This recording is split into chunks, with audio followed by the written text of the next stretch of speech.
জ্ঞান বিকাশে সকল দর্শককে স্বাগত জানাচ্ছি। আমাদের আজকের টিউটোরিয়ালের বিষয় প্রিপোজিশন। আজকের টিউটোরিয়ালে আমরা প্রিপোজিশনের ডেফিনেশন এবং প্রিপোজিশন আসলে কি কাজ করে বাক্যে সেই বিষয়গুলো বোঝার চেষ্টা করব। পরবর্তী টিউটোরিয়ালগুলোতে আমরা প্রিপোজিশনের বিভিন্ন রকম ব্যবহার জানব। তবে প্রিপোজিশনের ব্যবহার জানার পূর্বে তার সম্পর্কে ক্লিয়ার কাট আইডিয়া থাকতে হবে। চলুন আমরা আমাদের আলোচনা শুরু করি। Preposition, pre plus position. Pre মানে পূর্বে, পজিশন মানে হচ্ছে অবস্থান, পূর্বে অবস্থান। এখন প্রশ্ন হতে পারে কার পূর্বে অবস্থান? উত্তরটা সিম্পল, নাউন কিংবা প্রোনাউনের পূর্বে অবস্থান। প্রশ্ন হচ্ছে কেন অবস্থান করবে? উত্তরটা হচ্ছে নাউন বা প্রোনাউনের পূর্বে প্রিপোজিশন অবস্থান করে এই জন্য যে ওই নাউন বা প্রোনাউনের সঙ্গে বাক্যের অন্যান্য শব্দের সম্পর্ক স্থাপন করার জন্য। অর্থাৎ প্রিপোজিশন কোন নাউন বা প্রোনাউনের পূর্বে বসে সেই নাউন বা প্রোনাউনের সঙ্গে বাক্যের অন্যান্য শব্দের একটা সম্পর্ক বা রিলেশন বিল্ড আপ করে, যা ছাড়া বাক্য আসলে অর্থবহ হয় না কিংবা মিনিংফুল হয় না। সুতরাং আমরা কি বুঝতে পেরেছি প্রিপোজিশন কাকে বলে? আসলে যে সকল শব্দ নাউন বা প্রোনাউনের পূর্বে বসে সেই নাউন বা প্রোনাউনের সাথে বাক্যে অবস্থিত অন্যান্য শব্দের সম্পর্ক ঘটায় এবং বাক্যকে অর্থবহ করে তোলে, তাকেই প্রিপোজিশন বলে। এখানে বেশ কিছু প্রিপোজিশনের উদাহরণ দেখানো হচ্ছে, অর্থাৎ এই এক্সাম্পল গুলো যেমন অ্যাট, ইন, অন, আপন, over, up, above, among, between ইত্যাদি, এগুলো হচ্ছে বাক্যে প্রিপোজিশন হিসেবে ব্যবহৃত হয়। এই যে প্রিপোজিশন হিসেবে এগুলোর ইউসেজ, এই ইউসেজ গুলো কিন্তু সর্বদা নাউন কিংবা প্রোনাউনের পূর্বে হতে হবে। একটি কথা কখনোই ভুলে গেলে চলবে না, প্রিপোজিশন কার পূর্বে বসে? নাউন কিংবা প্রোনাউনের পূর্বে। কেন বসে? সেই নাউন বা প্রোনাউনের সঙ্গে বাক্যের অন্যান্য শব্দের অর্থবহ সম্পর্ক স্থাপন করার জন্য। হয়তোবা যদি প্রিপোজিশন বাক্যে না বসে তাহলে বাক্যের অর্থই সঠিকভাবে প্রকাশ পাবে না। লক্ষ্য করুন প্রথম উদাহরণটি। প্রথম এক্সাম্পলে কি বলা হচ্ছে? My brother is in London now. এই বাক্যটিতে ইন এই শব্দটি হচ্ছে প্রিপোজিশন। আর লক্ষ্য করুন এই শব্দটি কার পরিবর্তে বসেছে? এই শব্দটি কার পূর্বে বসেছে বা কার আগে বসেছে? এটি লন্ডন এই নাউনটির আগে বসেছে। কেন বসেছে? কারণ হচ্ছে এই নাউনটির আগে বসে সে লন্ডন নাউনটির সঙ্গে বাক্যের অন্যান্য শব্দের একটা সম্পর্ক স্থাপন করেছে এবং বাক্যকে সঠিক অর্থ প্রকাশ করতে সাহায্য করেছে। লক্ষ্য করুন যদি এখানে ইন প্রিপোজিশনটি না থাকে তাহলে বাক্যটা দাঁড়ায় মাই ব্রাদার ইজ লন্ডন নাও, অর্থাৎ আমার ভাই এখন লন্ডন। কেউ কি কখনো লন্ডন হতে পারে? কোনো ব্যক্তি বস্তুর পক্ষে কি লন্ডন হওয়া সম্ভব? তাহলে লক্ষ্য করুন শুধুমাত্র in want of a preposition, একটি প্রিপোজিশনের অভাবে বাক্যের অর্থের কতটা বিভ্রাট ঘটে যাচ্ছে। আর এই বিভ্রান্তি দূর করার জন্য বাক্যের এবং বাক্যকে চমৎকার এবং অর্থবহ করার জন্যই প্রিপোজিশন গুলো নাউন বা প্রোনাউনের পূর্বে বসে এবং ওই নাউন বা প্রোনাউনের সঙ্গে বাক্যের অন্যান্য শব্দের অর্থবহ সম্পর্ক তৈরি করে। যেমন এখানে লন্ডন শব্দটার সঙ্গে মাই ব্রাদার ইজ এবং নাও এই শব্দগুলোর সম্পর্ক স্থাপন করছে কে? ইন প্রিপোজিশনটি। যদি এখানে ইন প্রিপোজিশন না থাকে তাহলে কিন্তু বাক্যের অর্থ যথার্থ রূপে প্রকাশ পায় না। লক্ষ্য করুন she is writing on the blackboard for better understanding। এই বাক্যে দুটো প্রিপোজিশন আছে, number 1 on and number 2 for। যদি এই দুটো প্রিপোজিশন আপনি বাক্য থেকে তুলে দেন তাহলে একটা দুর্ঘটনা ঘটে যাবে। আর সেটা কি? সেটা হচ্ছে বাক্যের অর্থ যথার্থ রূপে প্রকাশ পাবে না।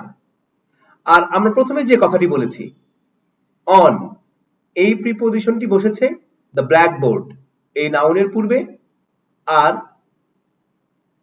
ফর এই প্রিপজিশনটি বসেছে বেটার আন্ডারস্ট্যান্ডিং এই নাউনটির পূর্বে। যদি কারো মনে হয় যে বেটার আন্ডারস্ট্যান্ডিং, আন্ডারস্ট্যান্ডিং তো একটা ভার্ব, তাহলে এখানে নাউন কি করে হলো? আসলে এখানে ভার্বটা নাউন হিসেবে অর্থাৎ জিরান্ডে রূপান্তরিত হয়ে সে নাউনের কাজ করছে। সুতরাং যেভাবেই হোক প্রিপজিশনের পরে নাউন বা প্রোনাউনকেই ব্যবহৃত হতে হবে। নাউন বা প্রোনাউন ছাড়া প্রিপজিশনের পরে অন্য কেউ বসতে পারে না। যদি এক্সাক্ট নাউন প্রোনাউন নাও হয়, তবে তাকে নাউন প্রোনাউনে রূপান্তরিত হয়ে প্রিপজিশনের পরে অবস্থান নিতে হবে। যেমন ভার্ব জিরান্ড হয়ে প্রিপজিশনের পরে অবস্থান নিতে পারে। লক্ষ্য করুন, normally our class starts at 7:30 AM। এই বাক্যটিতে প্রিপজিশন হলো অ্যাট, এবং এই অ্যাট প্রিপজিশনটি সময়বাচক একটা নাউনের পূর্বে বসেছে 7:30 AM। যদি এই বাক্যে অ্যাট প্রিপজিশন না থাকে, তাহলে বাক্যের অর্থ যথার্থ হয় না, প্লাস বাক্যটি নিরর্থক হয়।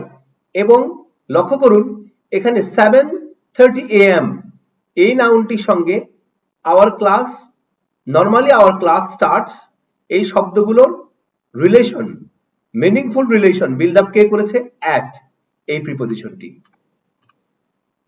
সুতরাং আমরা আশা করি বুঝতে পেরেছি প্রিপজিশন কাকে বলে এবং প্রিপজিশনের কাজ কি।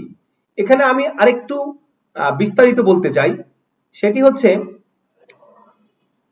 প্রিপজিশনের সঙ্গে বাংলার বিভক্তির একটা মিল রয়েছে। যেমন আমাদের প্রথম যে উদাহরণটি ছিল, আমার ভাই এখন লন্ডনে আছে। লক্ষ্য করুন, লন্ডনে এ বিভক্তির জন্যই কিন্তু আমরা ইন এই প্রিপজিশনটি ব্যবহার করেছি। তিনি এখন ব্ল্যাকবোর্ডে ভালো বোঝানোর জন্য লিখছেন। দেখুন, ব্ল্যাকবোর্ডে এই বিভক্তিটির জন্য কিন্তু আমরা অন ব্যবহার করেছি। সুতরাং প্রায় দেখবেন যে বাক্যে যখন বিভক্তির প্রয়োজন হয়, সেই বিভক্তির ব্যাপারটা সামাল দেওয়ার জন্য আমাদেরকে কি করতে হয়? প্রিপজিশন ব্যবহার করতে হয়। আমি যদি আরো কয়েকটা উদাহরণ বলি, ছেলেরা নদীতে মাছ ধরছে। The boys are fishing in the river. লক্ষ্য করুন তো, নদীতে, এই তে কথাটার জন্যই কিন্তু আমরা এখানে কি ব্যবহার করলাম? ইন এই প্রিপজিশনটি ব্যবহার করলাম। তোমার সাথে আমার কোনো সম্পর্ক নাই। I have no relation with you. লক্ষ্য করুন, with কেন বাক্যে বসে? সাথে, এই কথাটা বোঝানোর জন্য। সুতরাং প্রিপজিশনটা সঠিকভাবে ব্যবহার করতে হলে বাংলা বিভক্তিগুলোর যদি চিহ্নটা আপনার জানা থাকে ভালো, এবং সেটা যদি ঠিকঠাক মতো পিক করতে পারেন, তাহলে প্রিপজিশনটার ব্যবহারটা বোঝাটা সহজ হবে। প্রিপজিশন কিংবা অব্যয়, প্রিপজিশনের বাংলা অর্থ হচ্ছে অব্যয়, আমরা ইতিমধ্যে জেনেছি এবং আমরা দেখেছি। এই প্রিপজিশনের ব্যবহার আসলে দু ধরনের হয়। একটা হচ্ছে সিম্পল ইউজ, যে ইউজটা সাধারণত অর্থ অনুসারে কিংবা কিছু নিয়ম আছে বা কিছু কানুন আছে, সেই নিয়ম কানুন অনুসারে করতে হয়। সুতরাং যেটা একদম নিয়ম কানুন মেনে করতে হয়, অর্থাৎ মনে করুন যে কোনো একটা স্থানের পূর্বে আমরা ইন ব্যবহার করব, এটা হচ্ছে একটা নিয়ম। এরকম নিয়ম অনুসারে যে প্রিপজিশনগুলো ব্যবহার করা হয় সেটাকে বলা হয় সিম্পল ইউজ, বা বেশিরভাগ ক্ষেত্রে আমরা সাধারণ প্রিপজিশনগুলোর, যেমন at, in, on, for, through, by, এগুলোর আমরা অর্থ অনুসারে ব্যবহার করি। যেমন মনে করুন, আমি তোমার জন্য অপেক্ষা করছি, I am waiting for you. এখানে যে ফর প্রিপজিশনটি বসলো, এটি কেন বসলো? জন্য, এই ওয়ার্ডটির জন্য। তাহলে এখানে কিন্তু আমরা জন্য এই শব্দটির অর্থ অনুসারে প্রিপজিশন ব্যবহার করলাম। আচ্ছা, আরো একটি ব্যবহার আছে প্রিপজিশনে, সেটি হচ্ছে অ্যাপ্রোপ্রিয়েট ইউজ। লক্ষ্য করুন, সিম্পল ইউজের কয়েকটি উদাহরণ আমরা এখানে আপনাদেরকে দেখানোর চেষ্টা করব। I have been waiting for you for a long time. এখানে কিন্তু অর্থ অনুসারে for এর ব্যবহার করা হয়েছে। আমি তোমার জন্য অপেক্ষা করছি। প্রথম যে ফরটা এখানে ব্যবহৃত হয়েছে জন্য অর্থে, এটা অর্থ অনুসারে। পরেরটা যেটা ফর এ লং টাইম, এটা কিন্তু অর্থ অনুসারে হয়নি, এটা হচ্ছে নিয়ম অনুসারে। নিয়মটা কি? কোনো সময় যাবত, ব্যাপিয়া বা ধরে বুঝাইলে কি করতে হয়? সেখানে ফর ব্যবহার করতে হয়। অর্থাৎ পিরিয়ড অফ টাইমের ক্ষেত্রে প্রিপোজিশন হিসেবে ফর ব্যবহার করতে হয়। একই বাক্যে আমরা কি করলাম? সিম্পল ইউজ করলাম অর্থ অনুসারে এবং নিয়ম অনুসারে। My father will come back on Monday. On Monday, লক্ষ্য করুন এটা কিন্তু সিম্পল ইউজ। কেন সিম্পল ইউজ? কারণ আমাদের নিয়মে বলা আছে বারের নামের আগে অন বসবে, তাই আমরা এটা কি করেছি? টেকনিক বা নিয়মটা অনুসারে আমরা এখানে অনটা ব্যবহার করেছি। He comes to office on time. সে সব সময় মতো অফিসে আসে। অর্থাৎ অন টাইম কখন বলে? মনে করুন আপনার অফিস শুরু হয় 10টায়, আপনি অফিসে 9:55-তেও যান না কিংবা 10:30-এও যান না। আপনি কখন যান? ঠিক যখন 10টা বাজে। আর এইরকম প্রিসাইজ টাইম যখন কেউ মেনটেন করতে পারে বা কোনো প্রিসাইজ টাইম যখন বোঝানো হয়, সেই টাইমটাকে বলে অন টাইম। লক্ষ্য করুন এই কারণে এখানে কি হয়েছে? অন টাইম হয়েছে, সে একদম সঠিক সময়ে সেখানে যায়। তো লক্ষ্য করি এটা কিন্তু নিয়ম অনুসারে হয়েছে যে একদম এক্সাক্ট টাইম বুঝালে আমরা সময়ের আগে কি ব্যবহার করব? অন ব্যবহার করব। You are like my younger sister. তোমাকে দেখতে আমার ছোট বোনের মতো। লক্ষ্য করুন এখানে লাইক এই শব্দটি কিন্তু একটি প্রিপোজিশন। আমরা অনেকে কি জানি? লাইক শব্দটি ভার্ব, এটা আমরা অনেকেই জানি, কিন্তু অনেকেই আমরা এটা জানি না যে লাইক শব্দটি বাক্যে প্রিপোজিশন হিসেবে ইউজ হতে পারে। এখন লাইক যখন বাক্যে প্রিপোজিশন হয় বা প্রিপোজিশন হিসেবে নাউন বা প্রোনাউনের পূর্বে বসে, তখন তার অর্থ কি দাঁড়ায়? মতো কিংবা যেমন। যেমন এখানে হচ্ছে মতো, তোমাকে দেখতে আমার ছোট বোনের মতো। এখানে কিন্তু আমরা লাইক শব্দটি যে ব্যবহার করেছি এটা অর্থ অনুসারে ব্যবহার করেছি, যে নিয়ম অনুসারে করিনি। An old man is taking rest under a banyan tree. লক্ষ্য করুন এই বাক্যটি, একজন বৃদ্ধ লোক বিশ্রাম নিচ্ছে একটি বট গাছের তলায়। লক্ষ্য করুন আন্ডার এই প্রিপোজিশনটি এখানে ব্যবহৃত হয়েছে মূলত তার অর্থ অনুসারে। সুতরাং এখানেও প্রিপোজিশনে কি হয়েছে? Simple usage.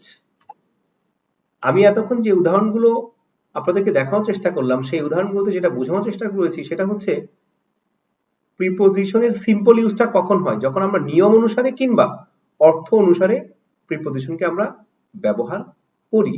আমরা কিছুক্ষণ পর দেখব যে আসলে অর্থ ছাড়া আরেক ধরনের সিম্পল ইউজ ছাড়া প্রিপোজিশনের আরেকটি ব্যবহার রয়েছে, আর সেটি আমরা ইতিমধ্যে জেনেছি নামটি, সেটি হচ্ছে অ্যাপ্রোপ্রিয়েট ইউজ। অ্যাপ্রোপ্রিয়েট ইউজ, লক্ষ্য করুন এই ব্যাপারটি আসলে কি এটা আমাদেরকে একটু বুঝতে হবে।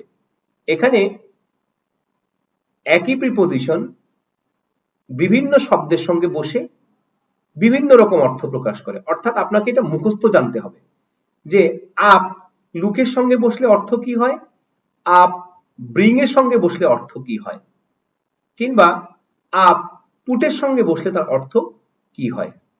তাহলে প্রিপোজিশন গুলো যখন ভিন্ন ভিন্ন ক্ষেত্রে ভিন্ন ভিন্ন ওয়ার্ডের বেলায় তাদের অর্থগুলো পরিবর্তন করে, সেই ব্যবহারটাকে বলা হয় অ্যাপ্রোপ্রিয়েট ইউজ। অর্থাৎ ওই ব্যবহারটা আপনি ততক্ষণ জানবেন না যতক্ষণ না আপনি সেটা মুখস্থ পারেন বা আপনি সেটা চর্চা করেন।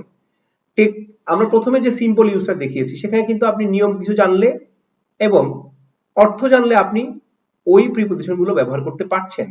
কিন্তু অ্যাপ্রোপ্রিয়েট ইউসেজের ক্ষেত্রে আপনাকে যেটা করতে হবে, আপনাকে প্রিপোজিশনের সরাসরি অর্থটা জানতে হবে। অর্থাৎ লুকের সঙ্গে আপ হলে কি হবে, পুটের সঙ্গে আপ হলে কি হবে, ব্রিং এর সঙ্গে আপ হলে কি হবে। আবার লক্ষ্য করুন লুকের সঙ্গে আবার সাধারণ শব্দগুলোর সঙ্গে ভার্বের সঙ্গে কিংবা অ্যাডজেক্টিভ বা অ্যাডভার্বের সঙ্গে কিছু কিছু প্রিপোজিশন কি করে, একই লুকের সঙ্গে বিভিন্ন প্রিপোজিশনের অর্থ বিভিন্ন রকম হতে পারে। যেমন লুকের সঙ্গে আফটার হলে তার অর্থ কি হয়, দেখাশোনা করা। লুকের সঙ্গে ফর হলে তার অর্থ কি হয়, খোঁজ করা। লুকের সঙ্গে ডাউন আপন হলে তার অর্থ কি হয়, ঘৃণা করা। এখন যদি আপনি এটার অর্থগুলো মুখস্থ না জানেন, তাহলে কিন্তু আপনার পক্ষে এই ধরনের অ্যাপ্রোপ্রিয়েট প্রিপোজিশন গুলোকে বাক্যে ব্যবহার করা সম্ভব হবে না। সুতরাং যে সকল প্রিপোজিশন বিভিন্ন সময় বিভিন্ন শব্দের সাথে অর্থ পরিবর্তন করে কিংবা একই প্রিপোজিশন বিভিন্ন শব্দের সঙ্গে বসে বিভিন্ন রকম মিনিং প্রকাশ করে, তাকে বলা হয় প্রিপোজিশনের অ্যাপ্রোপ্রিয়েট ইউসেজ। আর এই ব্যবহারটা জানার জন্য অবশ্যই আপনাকে মুখস্থ বিদ্যা কিংবা চর্চা, বেশি বেশি চর্চা, এই দুটো জিনিসের উপরে আপনাকে কি করতে হবে, ভরসা করতে হবে। এখানে কোনো নিয়ম প্রযোজ্য হবে না, এখানে কোনো অর্থাৎ অর্থ প্রযোজ্য হবে, বাট আপনাকে জানতে হবে কার সঙ্গে কোন অর্থটা, সেই অর্থটা প্রযোজ্য হবে। কিন্তু আপনি আপ অর্থ জানেন উপরে, এখন আপ অর্থ এই উপরে অর্থ জেনে আপনি অ্যাপ্রোপ্রিয়েট প্রিপোজিশনের ব্যবহারটা করতে পারবেন না। লক্ষ্য করুন, look up the word in the dictionary, এখানে লুকের সঙ্গে যে আপ শব্দটা বসেছে, এই শব্দটা কিন্তু উপরে অর্থ প্রকাশ করেনি। লুকের সঙ্গে আপ বসাতে তার অর্থ হয়েছে খোঁজ করা। আওয়ার প্যারেন্টস লুক আফটার আস, লক্ষ্য করুন এখানে আবার লুকের সঙ্গে আফটার বসে অর্থটা কি হচ্ছে, দেখাশোনা করে, আমাদের পরিচর্যা করে। কখন থেকে, আমাদের শৈশবকাল থেকে। লক্ষ্য করুন একই শব্দ লুকের সঙ্গে, অর্থাৎ ভার্ব লুকের সঙ্গে আপের এক ধরনের অর্থ, আফটারের আরেক ধরনের অর্থ। We are looking for a shelter because we are tired, লক্ষ্য করুন এখানে আবার লুকের সঙ্গে কি হচ্ছে, ফর যুক্ত হয়ে কিন্তু আগের দুটো অর্থ প্রকাশ করছে না, সম্পূর্ণ নতুন অর্থ প্রকাশ করছে। এখানে লুক ফরের অর্থ কি দাঁড়াচ্ছে, অনুসন্ধান করছি, খোঁজ করছি। দেখুন আবার লুকের সঙ্গে অ্যাড যখন যুক্ত হচ্ছে তখন তার অর্থটা কি দাঁড়াচ্ছে, তাকানো। Don't look at me in such a way. None should look down upon the poor, লক্ষ্য করুন এখানে আবার লুকের সঙ্গে ডাউন আপন বসে কি হচ্ছে, ঘৃণা করা অর্থ প্রকাশ করছে। She is dying for a new dress, সে একদম অস্থির হয়ে যাচ্ছে একটা নতুন জামার জন্য, মানে মরে মরে যাবে এমন অবস্থা। I get up early from the bed, লক্ষ্য করুন আপ প্রিপোজিশনটা লুকের সঙ্গে প্রকাশ যখন বসেছে তখন তার অর্থ ছিল খোঁজ করা, কিন্তু গেটের সঙ্গে যখন সে বসলো তখন তার অর্থ কি দাঁড়ালো, তখন তার অর্থ দাঁড়ালো ঘুম থেকে ওঠা কিংবা বিছানা থেকে ওঠা বা জাগ্রত হওয়া। তাহলে অ্যাপ্রোপ্রিয়েট প্রিপোজিশনটা কি, সেটা হচ্ছে একই প্রিপোজিশন বিভিন্ন শব্দের সঙ্গে বিভিন্ন অর্থ ধারণ করে বা বিভিন্ন অর্থ প্রকাশ করে। সুতরাং এই প্রিপোজিশনগুলোর বেলায় আমাদের কি করতে হবে, আমাদেরকে মুখস্থ করতে হবে এবং বেশি বেশি চর্চা করতে হবে। এখানে আমি অ্যাপ্রোপ্রিয়েট প্রিপোজিশনের আরো কিছু উদাহরণ দিচ্ছি। আমার ওয়েবসাইটে সবগুলো কমন, অর্থাৎ যেই অ্যাপ্রোপ্রিয়েট প্রিপোজিশন গুলো আমাদের স্কুল কলেজ কিংবা আমাদের শিক্ষার্থীদের কাজে লাগে কিংবা আমাদের সাধারণ মানুষদের ব্যবহার করতে হয়, এমন সব প্রিপোজিশনের একটা লিস্ট দেওয়া আছে। আমার মনে হয় ওই লিস্টটা যদি কেউ শিখতে পারে বা মুখস্থ করতে পারে, তো ওই লিস্টটা ধরে কিন্তু সে অনেক ভালো ব্যবহার করতে পারবে এবং প্র্যাকটিক্যাল লাইফে কথা বলাটা অনেক সহজ হয়ে যাবে। এবং প্রিপোজিশন তো হাজার হাজার আছে অ্যাপ্রোপ্রিয়েট প্রিপোজিশন, কিন্তু আমি যেটা করেছি মোস্ট কমন 200 থেকে 250 প্রিপোজিশন সেটার আমি অ্যারেঞ্জ করার চেষ্টা করেছি এবং আমার কাছে মনে হয়েছে এই প্রিপোজিশন গুলো সবচেয়ে বেশি ইউজ হয়ে থাকে মানুষের কনভারসেশনে কিংবা আমাদের পরীক্ষার উত্তরপত্রে কিংবা আমরা যে রাইটিং টেস্ট আমরা যখন লিখি সেই রাইটিং টেস্ট লেখার ক্ষেত্রে ওই অ্যাপ্রোপ্রিয়েট প্রিপোজিশন গুলো সবচেয়ে বেশি ব্যবহৃত হয়। আমার ওয়েবসাইট www.grammarhelp.net, সেখানে এই ইয়েগুলো পাওয়া যাবে, প্রিপোজিশনের লিস্টটা পাওয়া যাবে। অ্যাপ্রোপ্রিয়েট প্রিপোজিশন বলতে একটা আর্টিকেল আছে, সেখানে আমি এটা টেবিল আকারে দিয়ে দিয়েছি। আজ এ পর্যন্তই। যদি আমার আজকের টিউটোরিয়ালটি আপনাদের ভালো লাগে তবে আমার চ্যানেলটি সাবস্ক্রাইব করার অনুরোধ রইল, বেশি বেশি লাইক কমেন্ট এবং শেয়ার করার অনুরোধ রইল। আর প্রিপোজিশন নিয়ে আরো অনেক কথা বলতে হবে, কারণ প্রিপোজিশন এমন একটি কঠিন বিষয় যেটা আসলে নেটিভ স্পিকাররাও ভুল করে থাকে। সুতরাং প্রিপোজিশনের পরবর্তী টিউটোরিয়ালগুলো সবাইকে দেখার আমন্ত্রণ জানিয়ে এবং সবার সুস্বাস্থ্য এবং মঙ্গল কামনা করে আজকের মতো এখানেই বিদায় নিচ্ছি। Happy learning.